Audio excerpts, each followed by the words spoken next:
ఇప్పుడు మీరు ఆర్థోస్కోపీ అన్నారు, ఆర్థోప్లాస్టీ అన్నారు. ఈ రెండిటికి డిఫరెన్స్ ఏముందో? ఆర్థ్రోస్కోపీ అంటే scope visualising the joint, small key hole operation.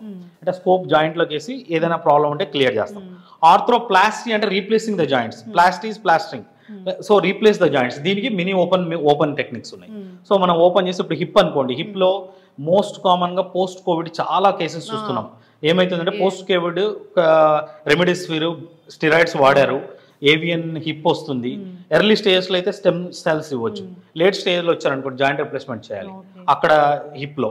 Next నీలో వచ్చేసి సివియర్ ఆర్థరైటిస్, ట్రామాటిక్ కానీ ఏదైనా రూమటైడ్ ఆర్థరైటిస్, ఏ ఆర్థరైటిస్ అయినా కానీ మోర్ దెన్ 60 ఉంటే రీప్లేస్ చేస్తాం.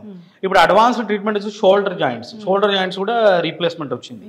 ఎలా అంటే కొంతమంది అంటే ఆర్థరైటిస్ వచ్చాక డిలేగా ట్రీట్మెంట్ తీసుకొని నెగ్లెక్ట్ చేస్తే సివియర్ ఆర్థరైటిస్కి వెళ్తారు. అలాంటి పేషెంట్స్లో will do reverse shoulder replacement.